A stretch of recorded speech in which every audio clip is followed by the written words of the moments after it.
Have you ever stopped to think about how many people around you are just pretending to be good?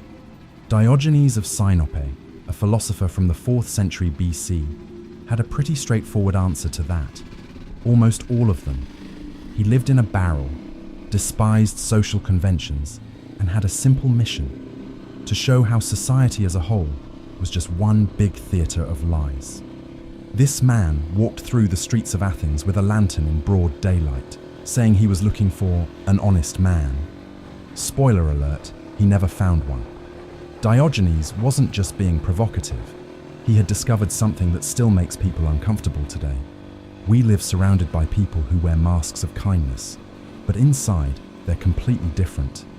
Diogenes' cynical philosophy wasn't about being grumpy or negative. It was about having the courage to see reality as it really is, without the pretty filters that society forces us to use. And this lesson has never been as relevant as it is today. How many smiles did you receive today that were completely fake? How many times did someone ask you, "How are you?" without really wanting to know the answer? We live in a society where politeness has become a theatrical performance, and we're all actors forced to play roles we didn't choose. Diogenes saw this with total clarity. For him, gestures of civility were like makeup. They only served to hide people's true faces. When someone compliments you at work, are they being sincere or just following a social script? When a neighbor greets you with that big smile, are they showing real affection or just fulfilling a social obligation? The Greek philosopher had his own method for testing people's honesty. He would break all the etiquette rules on purpose. He'd eat on the street, sleep anywhere, say exactly what he thought. And you know what happened? People showed who they really were behind their polite masks. They got furious, uncomfortable, aggressive. Of course, not all politeness is fake.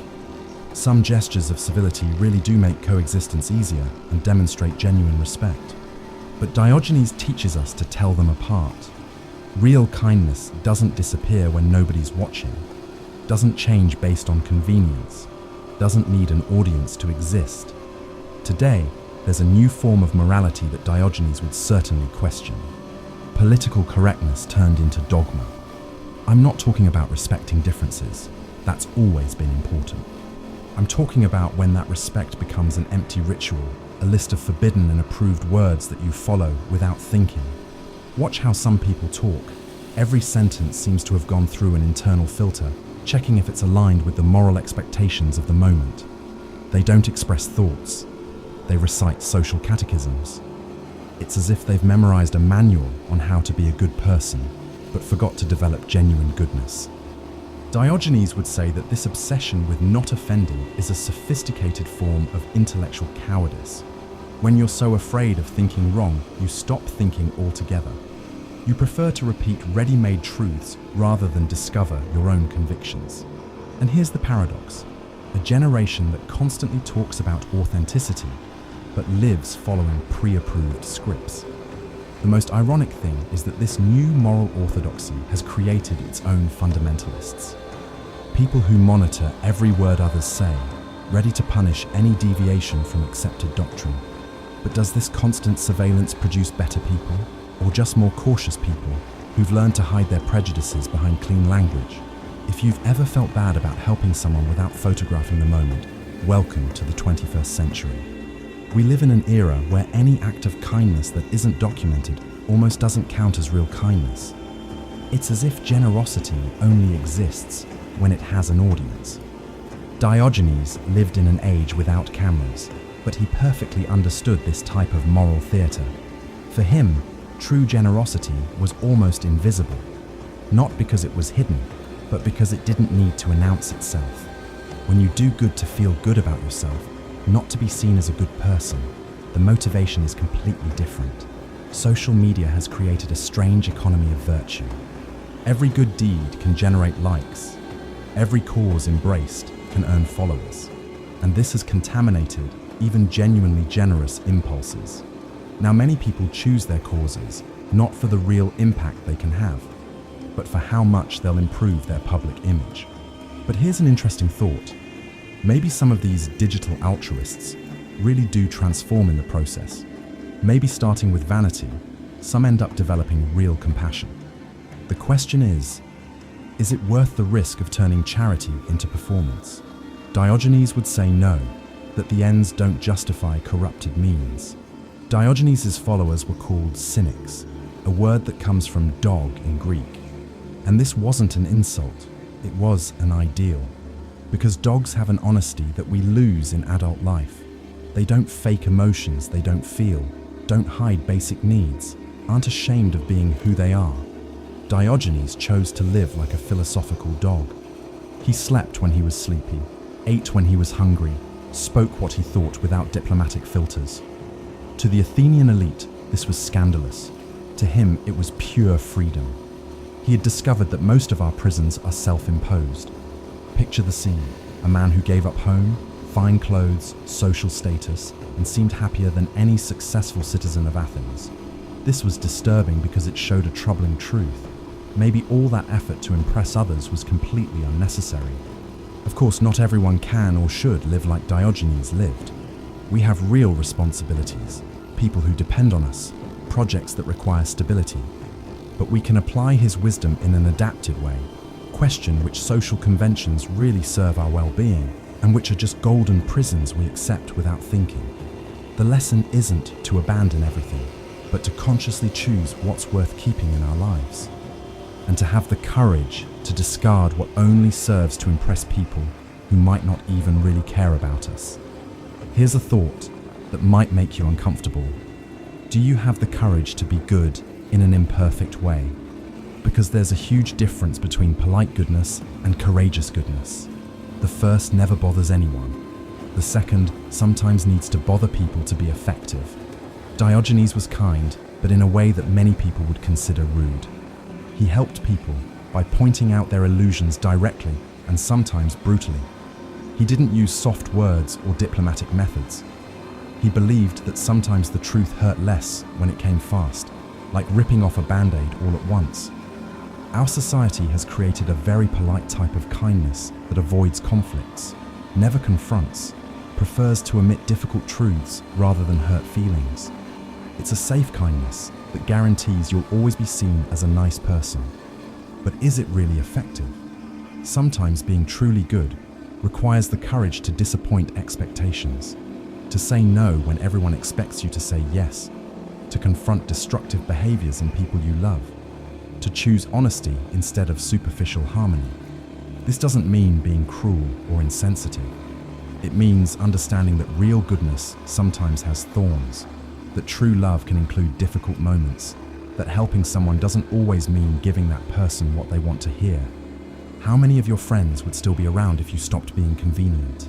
If you stopped agreeing with everything, being always available, always positive and pleasant? Diogenes constantly ran this test and discovered interesting things about human nature. Most of our social relationships work like a system of implicit exchanges. You make me feel important. I make you feel special. You validate my choices. I validate yours. You don't question my obvious flaws. I ignore yours. It's a silent pact of mutual convenience. But Diogenes preferred honest solitude to fake company. For him, it was better to be alone being truthful than surrounded by people having to pretend. And this radical choice gave him a unique perspective on human relationships. He could identify who approached out of interest and who had genuine affection. The truth is that many of us tolerate superficial friendships because we're afraid of loneliness. We prefer mediocre company to no company. But there's a big difference between being alone and being abandoned. Diogenes was alone by choice, but never really abandoned. He had his own company and had learned to like it. This doesn't mean we should discard all imperfect friendships. It means learning to value those rare relationships where you can be completely honest without fear of being rejected. Walk through any urban center today and you'll see something Diogenes would recognize immediately. A big stage where everyone plays idealized versions of themselves. Each person is simultaneously actor and audience in their own life show. Some pretend to be richer by buying things they can't afford. Others pretend to be happier by posting only the good moments. Some pretend to be wiser by repeating ready-made phrases about personal development. It's a collective theater where nobody admits they're performing. Diogenes chose to exit this play completely. He refused both the role of actor and audience, and this refusal gave him a privileged view.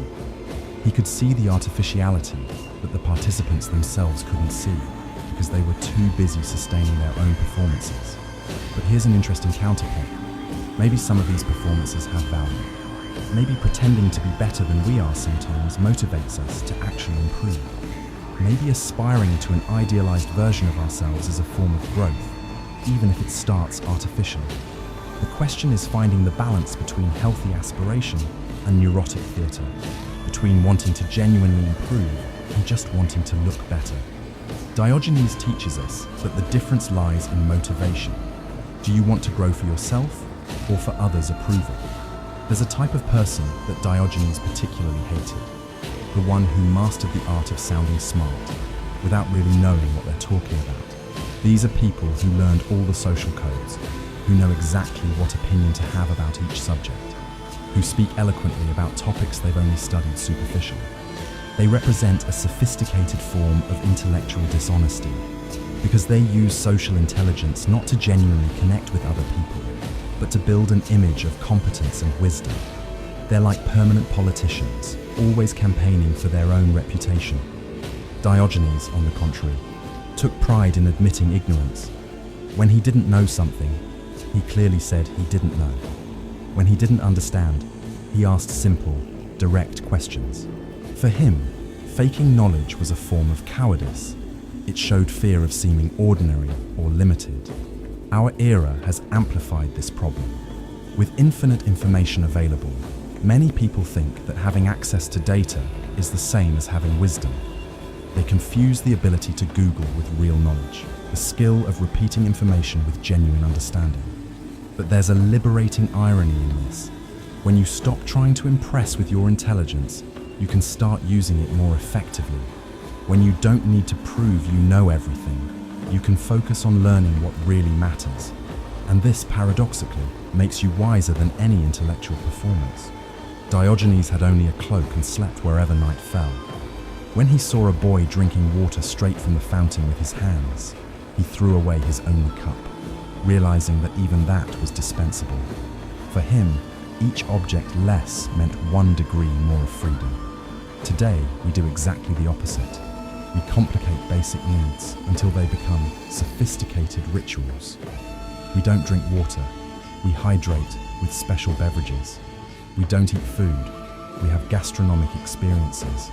We don't wear clothes. We express identity through fashion. This forced sophistication is a subtle form of slavery, because when you need specific things to feel good, you become dependent on those things. Your happiness becomes hostage to the availability of products, services, special experiences. Diogenes discovered something revolutionary. When you learn to be satisfied with the basics, you gain a freedom that no millionaire possesses. You can be happy anywhere, with anything, independent of external circumstances. This doesn't mean embracing poverty out of masochism. It means questioning how many of our needs are really necessary and how many are just sophisticated addictions we created to feel different or special. The word cynic has become almost a curse word today. When someone is called cynical, it usually means the person is bitter, hopeless, overly critical. But Diogenes' original cynicism was exactly the opposite. It was a form of mental cleansing, emotional hygiene against collective illusions. Being cynical in the Diogenic sense means having the courage to see through social performances. It means saying the emperor has no clothes when everyone pretends to see magnificent robes. It means questioning consensuses that might just be shared fears. We live in an era that desperately needs this cleansing. We're drowning in contradictory information, surrounded by experts in everything, bombarded by absolute truths that change from week to week. We need the cynical capacity to doubt, question, ask for evidence. But Diogenes' cynicism had something that modern cynicism has lost: hope. He criticized society because he believed people could be better. He pointed out hypocrisies because he wanted to help others free themselves from them. His harshness came from love, not contempt. Sick cynicism is the kind that criticizes without proposing alternatives, that points out problems without believing in solutions.